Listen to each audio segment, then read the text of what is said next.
We've spent time exploring the deep architecture of human experiencing, how it unfolds through the unitive, sensorial, symbolic, and now into what we call the patterned. This is the layer where our early experiences take form as habits, identities, roles, defenses, and behavioral scripts. It's where coherence can stabilize, but also where it can become rigid, stuck, or distorted.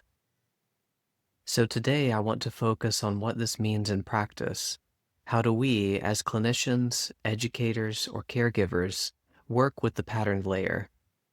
What do we listen for? What do we support? And how do we help reorganize this layer toward greater wholeness? Let's start with a guiding idea. The pattern layer is not a problem to fix, it's a pattern to understand. In coherogenesis, we don't treat the self as a machine with broken parts. We treat the self as a rhythmically unfolding field, sometimes tangled, sometimes frozen, but always still alive. The task isn't to erase the pattern layer, but to bring awareness to it, to loosen its grip, and to reintroduce rhythm. In clinical conversations, it's easy to get caught in the story. I always sabotage relationships. I can't say no. I need to be perfect. But beneath these stories are pattern dynamics, repetitions that reveal how coherence once formed in adaptation to early environments. So in practice, listen not just to what's being said, but how it's being said. What roles does the person adopt? What identities are overfunctioning or underrepresented? Is there a loop of self-criticism, compliance, or control? Pattern shows up in tone, pace, breath, posture, symptom constellations, and relational roles, not just words. Once you notice the pattern, your next move isn't confrontation, it's compassionate reflection. It sounds like being the strong one has been your way of staying safe. Or, I wonder if saying yes when you want to say no has helped preserve connection in the past. Naming helps bring symbolic coherence to what has become automatic. When clients feel seen, not just for what they do, but for why it once made sense, they often soften. That softening is our opening. Healing at the pattern layer is not about cognitive change alone, it's experiential. This is why repetition matters. Safe, coherent encounters allow for new patterns to emerge. I'll give you a few practical strategies.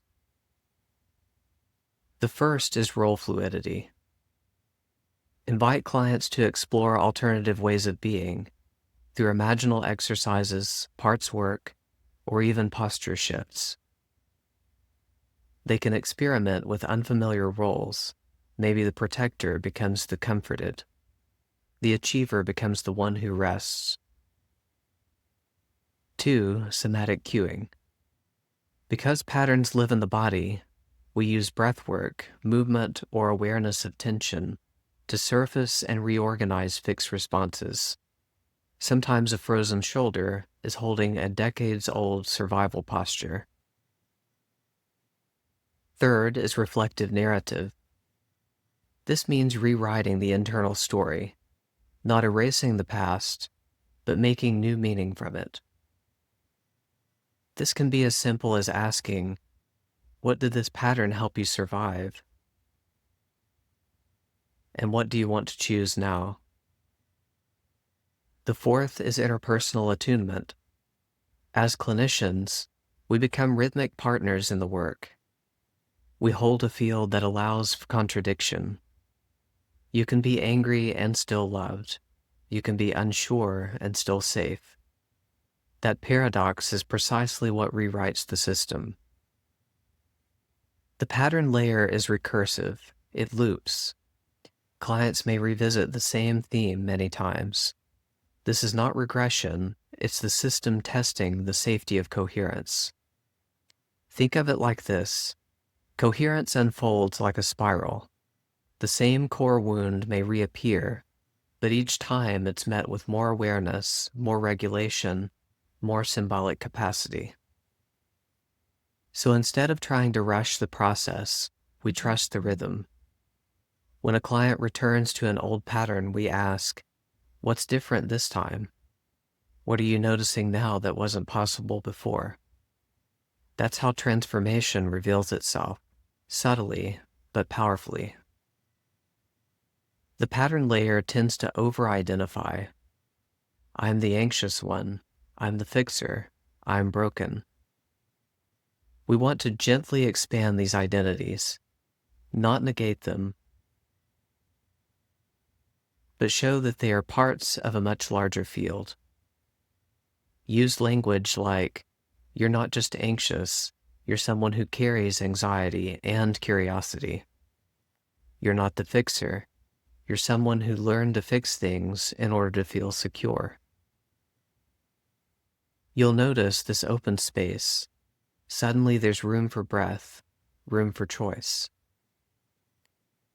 And that's what repatterning really is, expanding the field of possibility. So what does all this mean for practice? It means when we counter stuckness, rigidity, or symptoms that seem to repeat themselves, we don't fight them, we become curious. We ask, what coherence is this pattern protecting? What experience never got integrated? What identity became fused with survival? And then we offer presence, rhythm, and relationship as scaffolds for reorganization.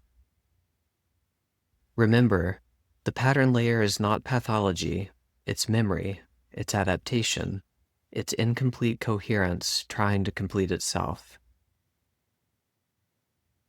And when we meet it with respect, the system reorganizes, not all at once, not always visibly, but inevitably, rhythmically, in the direction of wholeness. If this perspective resonates with you and you would like to see more similar content, please like and subscribe. In the comments, please feel free to share any additional helpful strategies that align with the pattern layer of human experience. Thank you for listening.